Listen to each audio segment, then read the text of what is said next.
Eh oui, peut-être que vous aussi vous avez acheté un téléviseur 4K HDR Dolby Atmos, mais que vous le savez peut-être pas, vous avez jamais vu une image 4K HDR Dolby Atmos à la télé. Et quand je dis à la télé, c'est bien la TNT. C'est par là que passent les principales chaînes de télévision française, TF1, France 2, France 3, M6 et j'en passe. Ça vous a jamais frustré de devoir vous contenter simplement d'une image HD toute simple avec un son stéréo voire 5.1? Eh ben moi si, parce que mon téléviseur, je peux vous dire que je l'ai payé assez cher pour avoir de la 4K et puis en fait je me suis rendu compte que j'avais que de la HD. Bon là je suis devant le siège de France Télévisions et j'ai les clés pour pouvoir entrer dans les coulisses de la production des Jeux Olympiques. Pourquoi les Jeux Olympiques? Parce que c'est le premier programme 100% 4K HDR Dolby Atmos diffusé sur France 2. Et là vous allez me dire attends Arnaud tu te fous de moi, j'ai regardé France 2, c'est pas en 4K Dolby Atmos. Et ben vous vous trompez de canal parce que c'est pas sur la 2 qu'il faut voir, c'est sur la 52. France 2 UHD est une autre chaîne que France 2 qui reste en HD. Bref, je vais tout vous expliquer dans cette vidéo, vous allez voir, c'est pas si compliqué et vous allez comprendre ou percevoir un bout de la complexité que c'est de passer une chaîne télé en HD historiquement à la 4K.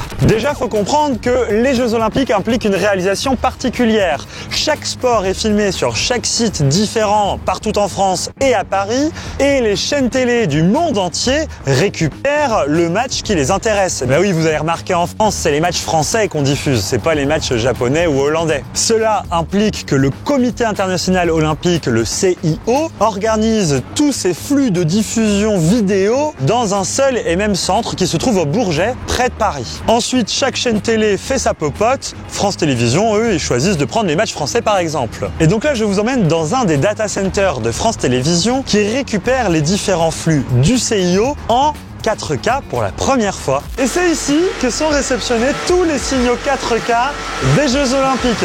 Vous le voyez, ce sont des branchements Ethernet. Ça fonctionne par des câbles fibres. Alors évidemment, on passe pas par la fibre classique que vous avez chez vous. Ici, c'est une fibre privée, donc ces câbles sont directement reliés aux régies qui permettent de réaliser les différents sports. Et regardez le petit détail, ici cette belle est éclairée en rouge, celle-ci en bleu, et pourtant quand on les regarde, c'est parfaitement symétrique.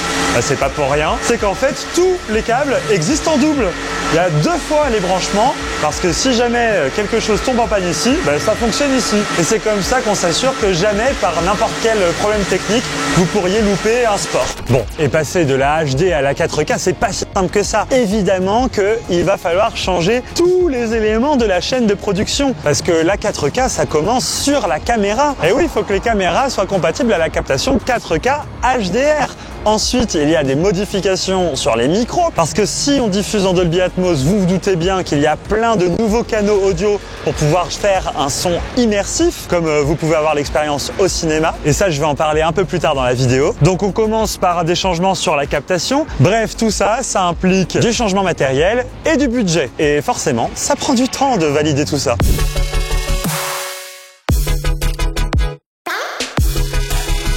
Alors ici, on entre dans la salle trafic. Alors, vous avez vu toutes ces fibres qui envoyaient les différents sports pour être diffusés à la télé. Ici, on les réceptionne et on répartit ces différents flux sur les différentes chaînes. Donc, évidemment, chaque chaîne télé a son quart régie.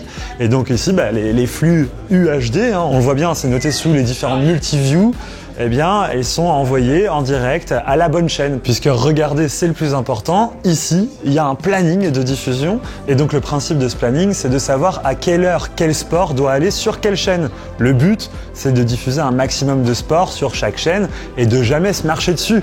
S'il n'y a pas de planning, là, tout fout le camp. Je m'arrête sur cet ordi parce qu'on voit bien les différents canaux audio qu'on réceptionne pour ensuite les diffuser sur les chaînes. Regardez, il y a 15 canaux audio. En fait, ce qui nous intéresse, c'est les canaux de 5 à 14 qui représentent les différentes pistes audio qui sont envoyées pour le Dolby Atmos. Eh ouais, 5 canaux pour le surround, 1 canal pour le sub et 4 pour l'élévation. Et vous vous demandez, le 15e, il sert à quoi? Eh ben, c'est pour les commentaires audio. Bah oui, parce qu'il y a des commentateurs qui sont sur chaque site pour pouvoir faire les commentaires que vous connaissez à la télé. Et ceux-là, on les rajoute ensuite dans un 15e canal. Et regardez ce câble qui sort ici, c'est de la fibre et c'est le flux qui est en train d'envoyer la salle de trafic à France 2 pour diffuser le sport actuellement.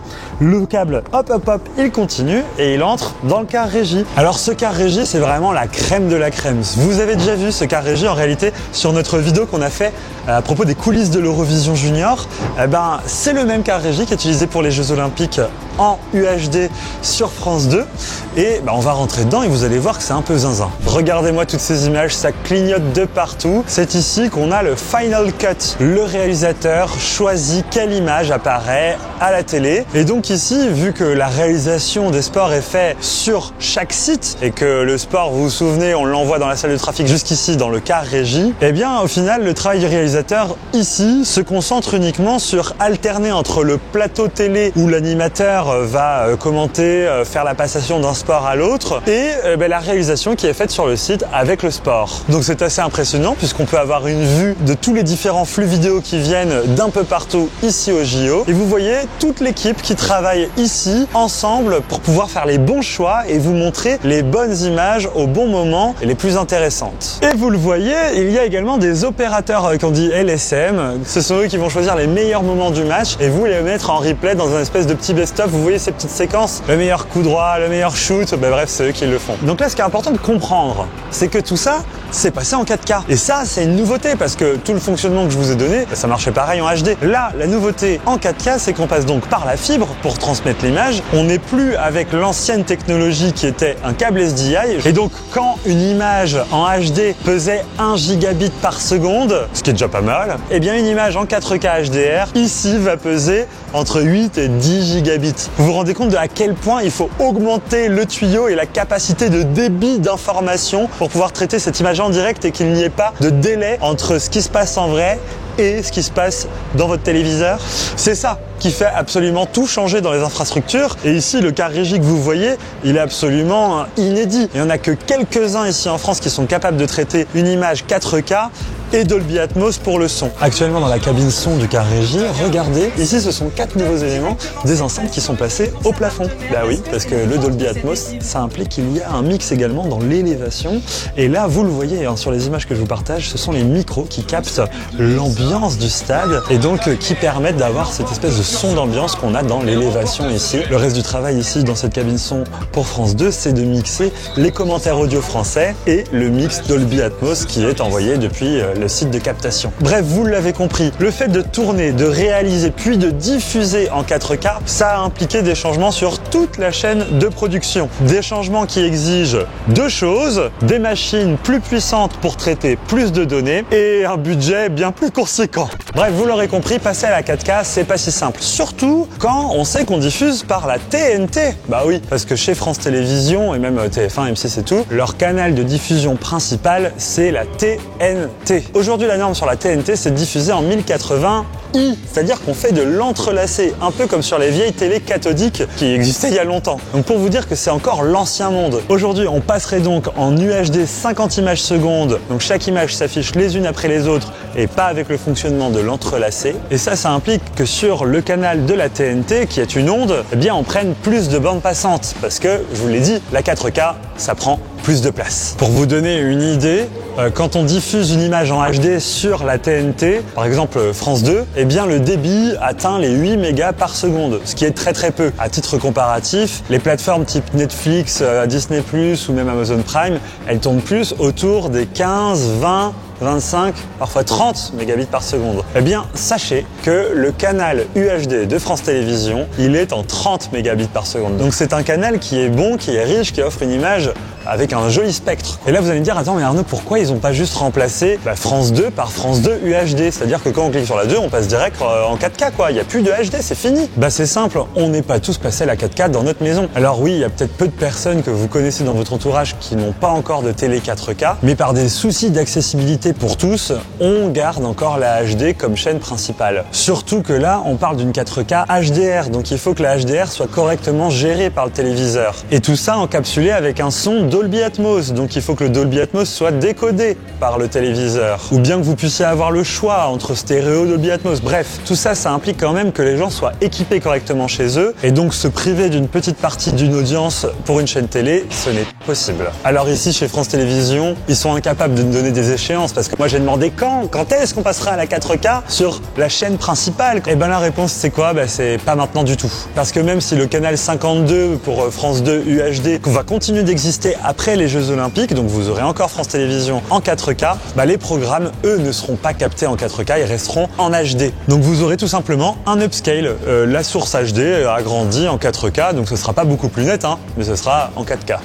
La petite prouesse technique que vise France Télévisions dans les prochaines années, c'est de réussir à faire deux flux qui seraient jumelés. Un flux HD, un flux 4K. Et que ce soit votre téléviseur immédiatement qui choisisse le bon canal. C'est-à-dire que si vous appuyez sur la touche 2 et que vous allez sur France 2, eh bien si vous avez un téléviseur ancien, eh bien vous avez le canal HD qui s'affiche simplement en stéréo. Et si vous avez un téléviseur 4K HDR compatible Dolby Atmos, eh bien c'est le bon signal 4K HDR compatible Atmos qui sera affiché. Ça, ce serait quand même l'idéal puisque avoir à choisir entre UHD ou HD, finalement, c'est pas à nous de le faire en tant que spectateur. Il faudrait que, techniquement, quoi qu'il arrive, on ait le meilleur signal qui soit affiché. Donc, ce qui fait que après les JO, sur France 2 UHD, il n'y aura plus rien en 4K natif. Ce sera de la HD upscalée et ça jusqu'à ce que d'autres programmes reviennent en 4K natif comme les Jeux Olympiques. Donc, peut-être qu'un jour, on aura des Taratata, des Qui veut prendre sa place, des émissions France Télévisions tournées directement en 4K. Ça implique qu'on change les caméras, l'écart régie et tout ce que vous venez de voir ici chez France Télévisions. Bref, vous l'aurez compris, la 4K Dolby Atmos HDR pour tous les programmes, c'est pas pour tout de suite, ça va venir que dans plusieurs années. Moi je pense que honnêtement, il n'y a pas d'échéance officielle, mais moi j'y crois pas avant 5, 6, 7 ans pour qu'on ait tous un flux 4K UHD Dolby Atmos sur tous les programmes. J'espère que cette vidéo vous aura intéressé. N'hésitez pas à mettre en commentaire votre avis sur ce sujet. Moi personnellement, j'espère vraiment que toutes les chaînes vont s'y mettre. Je sais que par exemple TF1 et M6 ont fait des essais avec des chaînes en 4K, mais c'est uniquement de l'upscale, contrairement à France Télé qui vraiment diffuse des programmes en 4K natif. Merci d'avoir regardé cette vidéo, n'hésitez pas à vous abonner, à mettre un petit like, et moi je vous retrouve bientôt. Ciao!